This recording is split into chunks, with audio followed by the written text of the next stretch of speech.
भक्ति के महत्व को समझो।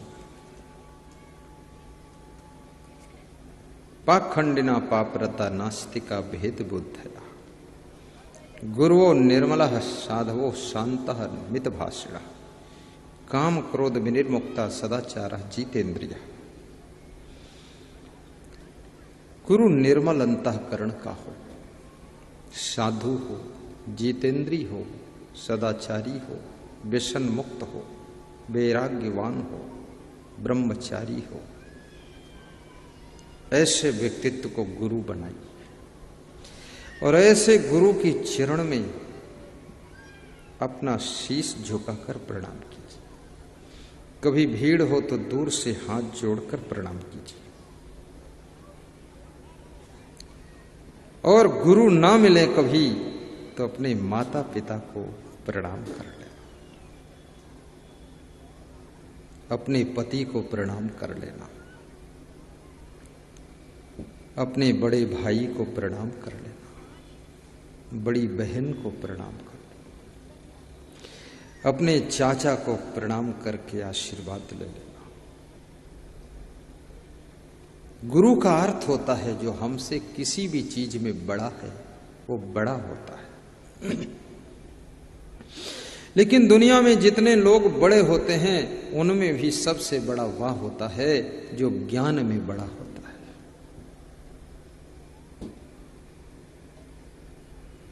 ज्ञानम वृद्धा सर्वम वृद्धा। भागवतकार कहता है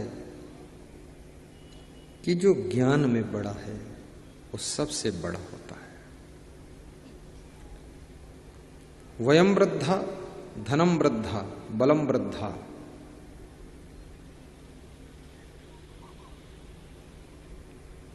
जो उम्र में बड़ा है वो भी बड़ा होता है, धन में बड़ा भी बड़ा है, रिश्ते में जो बड़ा है संबंधम वृद्धा वो भी बड़ा है। इसलिए रिश्तों का महत्व भी समझना।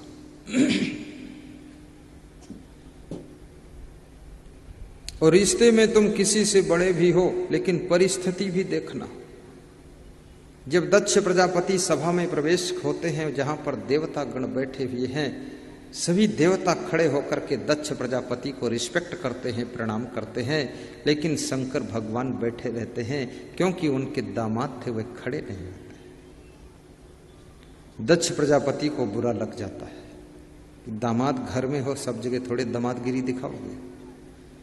यहां सभी देवता ब्रह्मा विष्णु खड़े हो गए, तुम कौन होते, क्यों नहीं खड़े हुए? नाराज हो गए दक्ष प्रजापति ससुर जी। फिर उन्होंने यज्ञ किया तो शिव जी को निमंत्रण नहीं दिया नाराजी के कारण। सती जी ने कहा कि मैं तो जाऊंगी। शिव जी ने कहा मेरे से असंतुष्ट है इसलिए आपको भी नहीं बुलाया है, और बिना बुलाए पर घर जाना मान नहीं, चाहे जाते को मत जाओ तुम भी। मेरे से नाराज है, तुम मेरी पत्नी बन गई इसलिए तुमसे भी नाराज है कि आखिर मेरी बेटी होकर के अपने पति को इतना भी नहीं सिखा सकी है। लेकिन किसको किसको कौन कौन सिखाएगा, कितना सिखाएगा।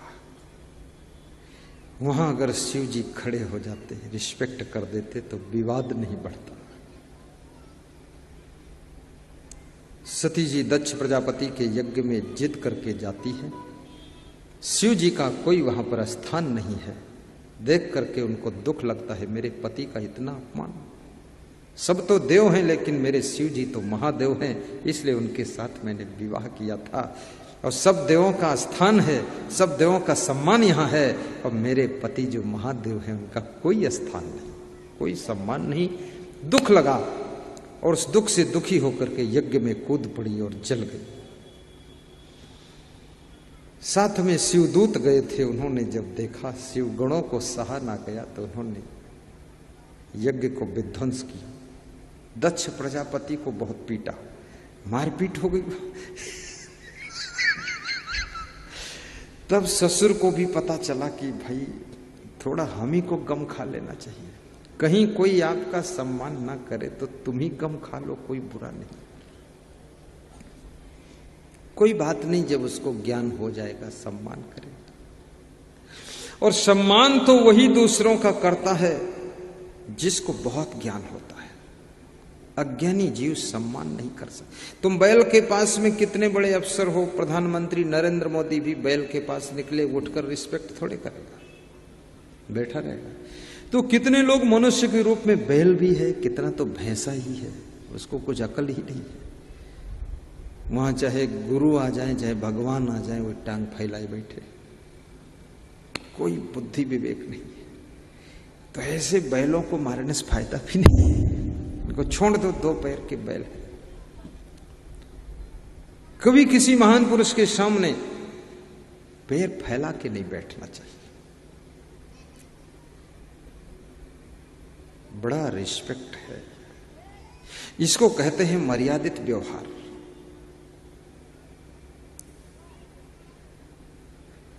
और जो व्यक्ति दूसरों का सम्मान करना जानता है उसका कहीं अपमान नहीं होता है।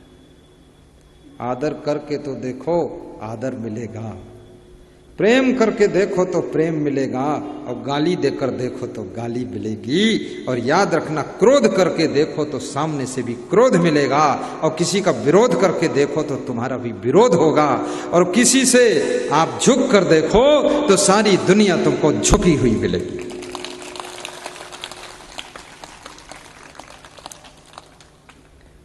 झुकना एक कला है, अकड़ना नादानी है।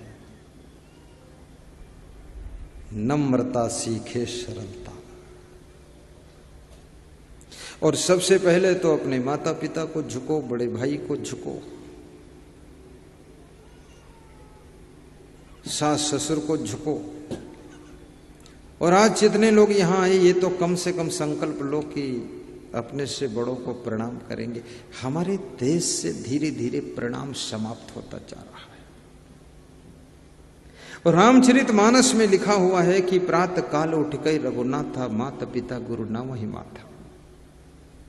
प्रातः काल राम उठ करके माता पिता गुरु को मस्तक नवाते थे, नमन कर लो।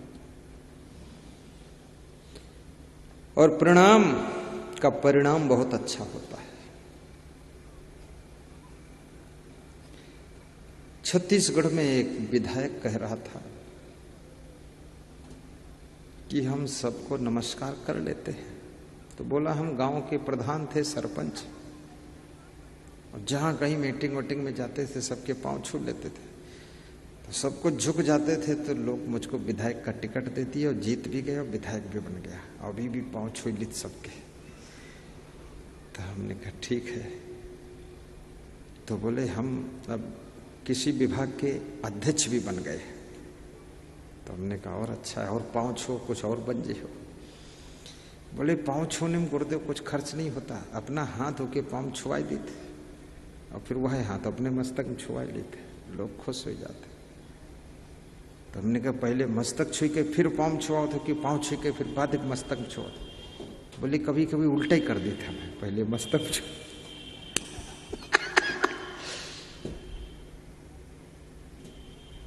राजनीति में भी उन्हें ही सफलता विशेष मिलती है जो विनम्र होते हैं। अकड़ू पकड़ू लकड़ू धकड़ू इनको सफलता नहीं मिलती। कौन देगा वोट? ऐंठ वाले को तो लोग ऐंठ देते हैं, बोलेंगे कुछ नहीं, लेकिन दांव पड़ने पर ऐंठते हैं उसको, और ऐंठो। नम्रता हो और जिंदगी में दिव्यता हो, दिव्य जीवन हो, कलंक मत लगाओ, ये गलत किया वो गलत किया। लूटना नहीं है, खुद लुट जाना है। पूरी जिंदगी आपके लिए जीना है, ऐसा होना चाहिए। राजनीति मंदिर है, राष्ट्र देवता है, और राजनेता इस राष्ट्र देवता की पूजा करने के लिए पुजारी चुना गया है। इस राष्ट्र देवता को आगे बढ़ाइए। राष्ट्र देवो भव, मातृ देवो भव, पितृ देवो भव, अतिथि देवो भव, आचार्य देवो भव, परस्पर देवो भव।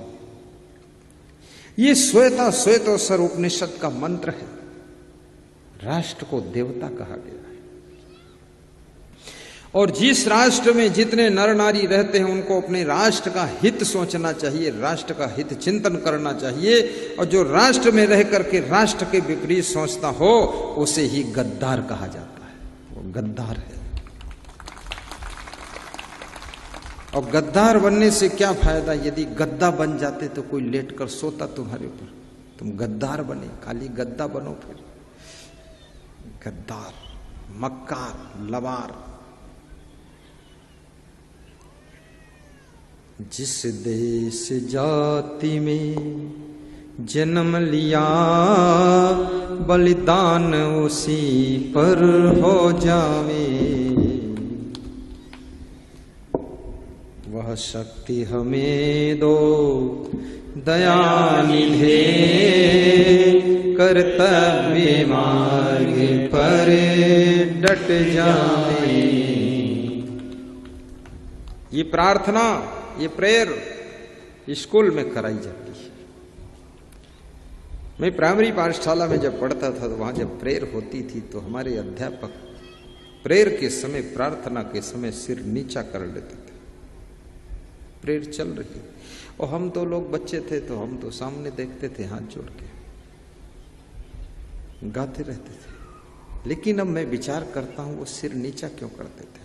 क्योंकि जब ये प्रार्थना सब बच्चे गाते थे तो कई शिक्षक शर्मिंदा होते थे कि प्रार्थना कह रही कर्तव्य मार्ग पर डट जावे, और वो मन मन में प्रार्थना करते थे, वह शक्ति हमें दो दया निधे, कर्तव्य मार्ग से हट जावे, 1 घंटा लेट आवे और 2 घंटा पहले चले जावे। बेईमान लोग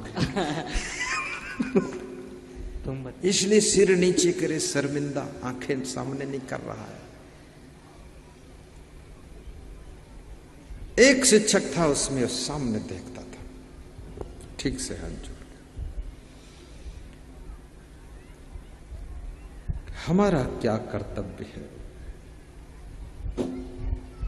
आवर ड्यूटी, क्या कर्तव्य है?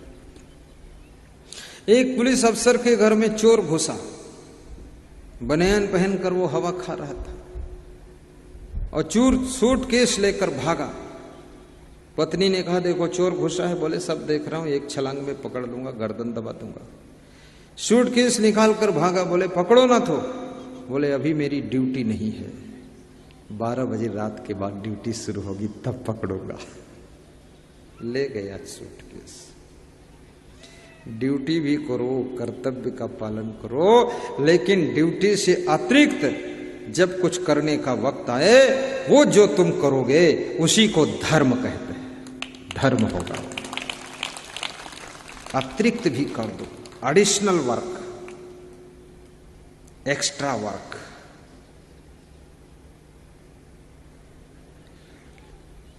और उस एक्स्ट्रा वर्क में बहुत भारी रिजल्ट है छिपा हुआ। एक बहुत बड़ा कॉन्ट्रैक्टर था कंस्ट्रक्शन का, ये जो बिल्डिंग बनते हैं ना, बिल्डिंग कॉन्ट्रैक्टर, जिसको बिल्डर बोलते हैं। तो उस बिल्डर के पास में बहुत से राजगीर मिस्त्री सब काम करते थे। तो एक मिस्त्री बहुत पुराना था, 40 साल से काम कर रहा था, बहुत अच्छे मकान बनाता था। तो उसके लड़के लोग जवान हो गए, बड़े हो गए, लड़के भी काम करने लग गए। तो लड़कों ने कहा, पिताजी आप बहुत काम कर चुके हैं, अब उम्र भी बहुत हो गई, अब आप थोड़ा आराम कीजिए, अब काम बंद करो। तो उसके मन में भी ऐसा आ गया कि बात तो ठीक है, जिंदगी भर कहां तक करेंगे, थोड़ा आराम। तो उसने बिल्डर से कहा कि भाई हम अब आराम करना चाहते, काम नहीं करना चाहते, अब हम मकान नहीं बनाएंगे, हमको छुट्टी चाहिए, मेरा हिसाब किताब पूरा फाइनल। तो बिल्डिंग कंस्ट्रक्शन बिल्डर्स क्या बोलता है कि जाते जाते एक मकान और बनाकर चाहिए। बोले, नहीं नहीं, मेरी इच्छा नहीं, एक मकान बनने में 6 महीना लग जाएगा, हम फंसे रहेंगे। अब तो मन बिल्कुल खत्म हो गया, बच्चे सब तैयार हो गए। तो बिल्डर बोला कि मैं तेरा मालिक हूं, 40 साल से मेरे पास तू नौकरी करता है और सैकड़ों मकान तूने बनाए हैं, एक मकान और लास्ट, ये मेरी इच्छा है। जिद कर दिया बिल्डर ने, एक मकान बनाना पड़ेगा, फिर छुट्टी दे दूंगा।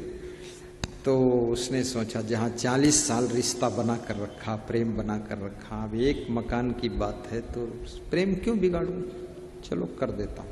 तो बेमन किया, मन नहीं था, रुचि नहीं थी, और बनाया मकान। अनमन से बना दिया, थोड़ा टेढ़ा मेढ़ा बना, थोड़ा ठीक नहीं बना, और ज्यों त्यों बना के कंप्लीट कर दिया। जब मकान रेडी हो गया, दरवाजे खिड़की लग गए और उसमें दरवाजे में ताला लग गया। अब मकान के जब उस पूरी कॉलोनी के उद्घाटन का समय आया तो